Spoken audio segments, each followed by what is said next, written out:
What's good, peeps? Welcome to an Indefatigable Artist. Just wake and be. I am your host, Bleace, just a multimedia artist living in the 21st century. Friendly reminder that it's free to support artists. A like, a comment, and a share goes a long way. Softcover novels, audiobooks, and ebooks available at bleace.com. Let's go further together, one step at a time. What's good? Welcome to the first ever episode of an Indefatigable Artist. I have been so enlivened with the adventure that awaits this project.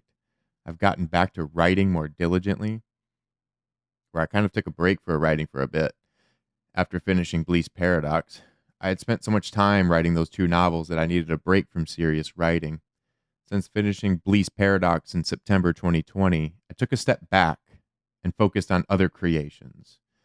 But now, with the start of this podcast and the start of this third book, I am back to writing, and it feels so good. I'm also excited to be trying something new. I've never done a podcast before. Definitely a new area for me.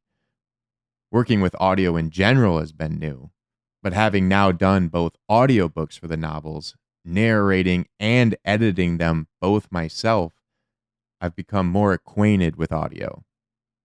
So without further ado, let's get into it. Today's episode is about Bleace versus Ryan. In the podcast trailer, I talked about several life experiences that inspired this project. So I wanted this first episode to dive a little deeper into those and to also introduce myself to those who don't know me or those who knew me in a past life.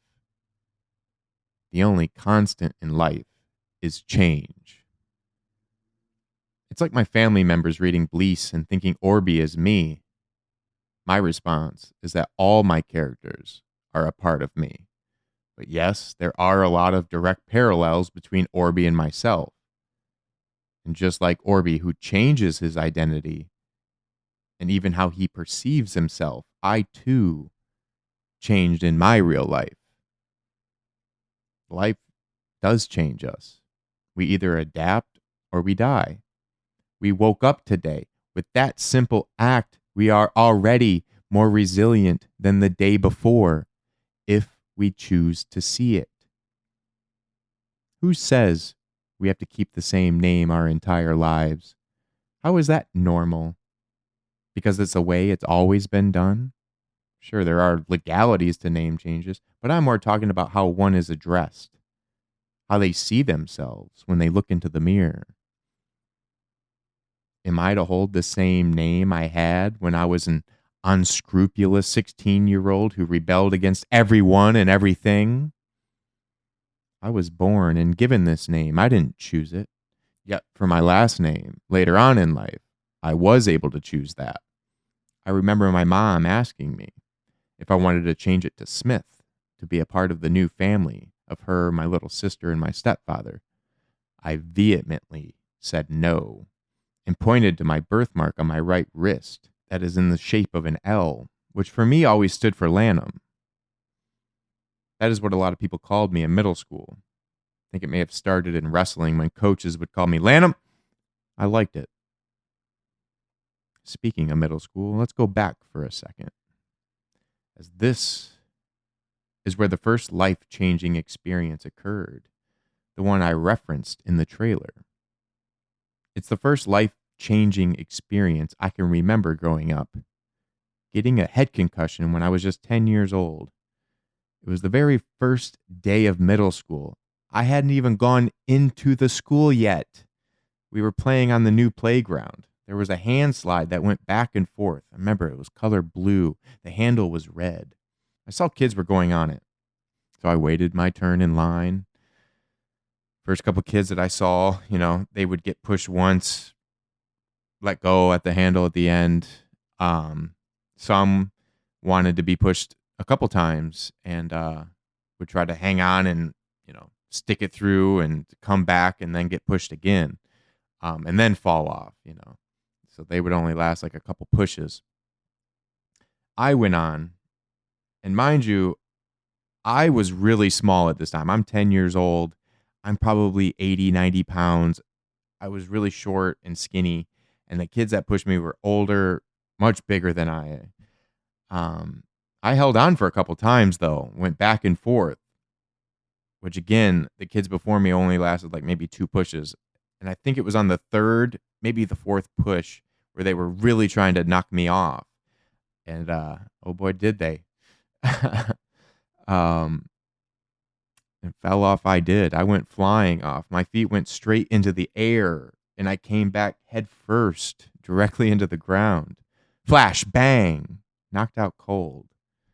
Yet, I remember what happened very vividly. It was calm and silent. I see only a bright white lighted scene. Everything is just pure white and serene, like I was in a computerized dream. There is a black locomotive train in the distance coming straight towards me, yet it first appeared as a singular black speck amongst the pure white scene. I panned my head left to right, and by the time I panned back towards the left, the bright white light at the front of the train is about to hit me. I wake up. When I wake up, I forget everything that happened. I didn't know where I was or who I was. I had forgotten my name. When they asked me, I couldn't think of anything to say. They called my mom in, and when she walked into the office, I didn't know who she was. Even now, I'm remembering things that were told to me. And looking back, I can't help but think of how freaked out my mom must have been. Her only son, 10-year-old me, looking at her and not recognizing her, not knowing his own name or where he was. I went to the hospital. They diagnosed me with a head concussion and said I couldn't go to sleep that night, that if I did, there was a chance I would go into a coma. It's just wild. I, at the time, didn't recall anything. And even that last sentence was something I was told later on. To this day, I can't remember that series of events or exactly what happened. For me, it's a blur. I remember the playground, and I remember the crowd of kids standing around me freaked out. I guess my eyes were open wide in a daze. Pieces of it come back, but not the whole thing. All I can remember is that pure white scene and the black train that is about to hit me. Years later, I had another concussion in the same part of the head. I'd fallen off a horse and hit my head. Flash, bang! Again, there was that all too familiar white serene scene. This time I sat there. I had been here before. Something about this time wanted me to take it all in. I looked around to see if there was anything I could see. Nothing, just white. I panned my head again, and there was that pesky black speck off in the distance. The train crept slowly towards me. Again, right as it's about to hit me, I wake up. I forget everything again, but only briefly. I looked around the field for a couple of minutes, then realized what had happened. I was always trying to be tough during this time, so I didn't say anything to anyone. Just like I knew I had broken my arm that time. I tried not to go to the hospital. Then Gary, my step-grandfather, asked me to hold my arm straight down. I couldn't. It hurt too bad, which was the case when you had a broken arm. He and I both knew it, too.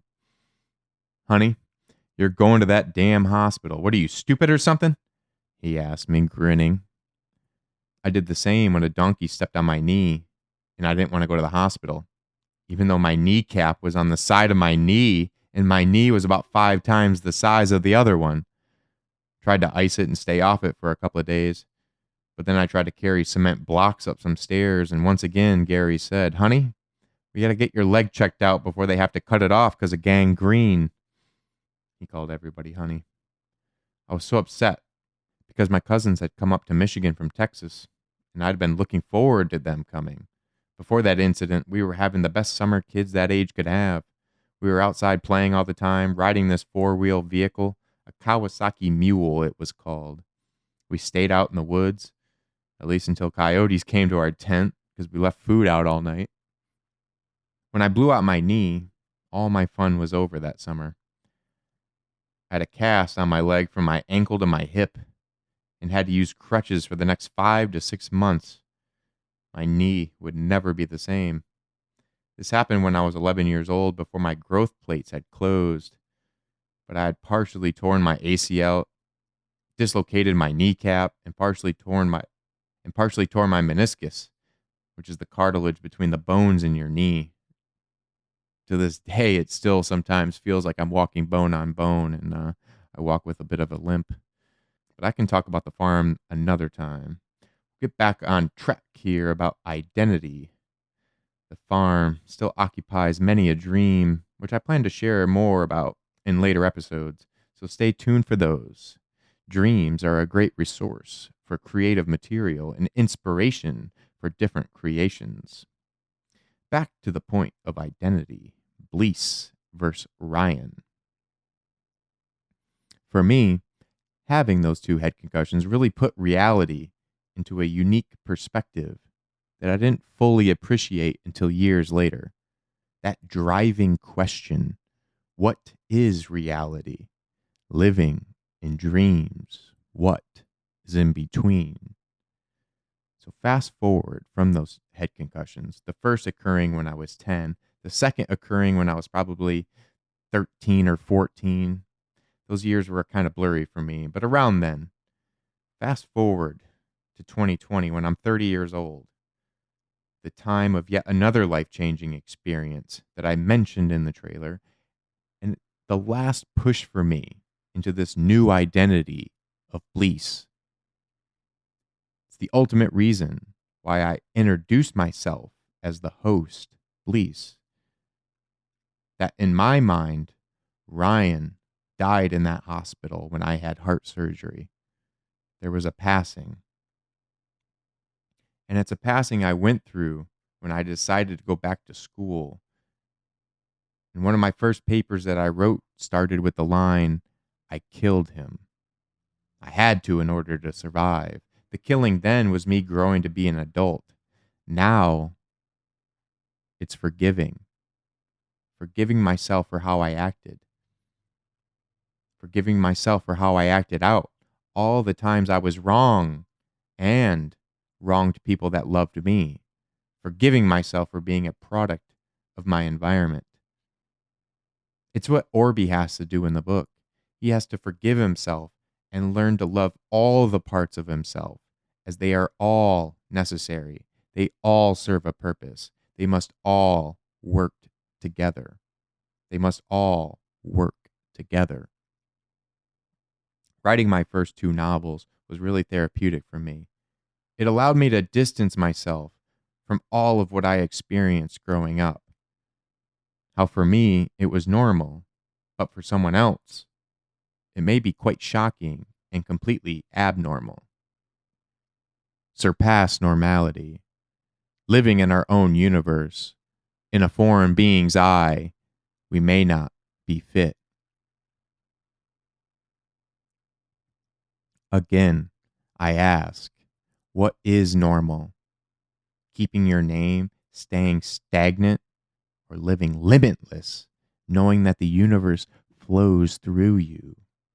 We are all made of stars, not one star, but multiple stars. So many limits we place on ourselves. What is in a name anyway? Do you know my name more than you know the presence of my energy? It's very difficult for a person to change. So for those who know me as Ryan, I feel that I have changed in so many ways that a name change reflects that. Ryan had many flaws, angry outbursts, fistfights, ripping doors off cars when you run out of gas in the outskirts of Manchester, Michigan, rebelling against school so much he almost got expelled, had to take summer school in order to get a diploma. Couldn't walk with his high school class that he had grown up with his entire life, laying in the basement crying in shame for how he had acted, yet refusing to take responsibility for his actions, eventually landing him in jail in Florida for being blackout wasted at a concert at 8:30 in the morning, having stayed up all night 2 Jaeger bottles deep at 19 years old. Ryan now is a character in my mind, someone with many flaws. Bleace is someone who recognizes those flaws and has learned from them, a process which is necessary in order to evolve and progress, all of which I will continue to discuss and share what I have learned over my life and how accepting change has led me where I am today, exactly where I need to be, just as you are exactly where you need to be, whether you can see and appreciate it now or you see it later on. We are all going further, one step at a time. The phrase, go further. This has an infinite number of implications. Go further down your own individualistic path. Go further in any endeavor that pleases your soul. You woke up today. With that simple act, you're already more resilient than the day before, if you choose to see it and be grateful for it. You are here for a reason. Each and every one of you listening to this right now are here for a reason. It is up to you to find out why that is. Why are you alive in this moment in time? What are you going to do today that is going to be left behind, that will live on after you make your final transformation? Pick up a writing utensil. Let the universe know how you feel it. Pick up a brush. Let the universe know how you see it. Pick up an instrument. Let the universe know how you hear it. Pick up a camera. Let the universe know how you perceive it. Pick up yourself. Let the universe know how you can help it.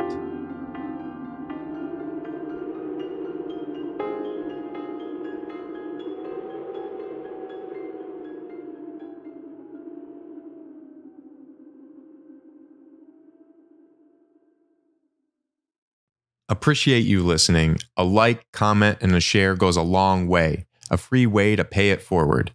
Can always go further at Bleace.com and be sure to sign up to our free newsletter. Let's go further together, one step at a time.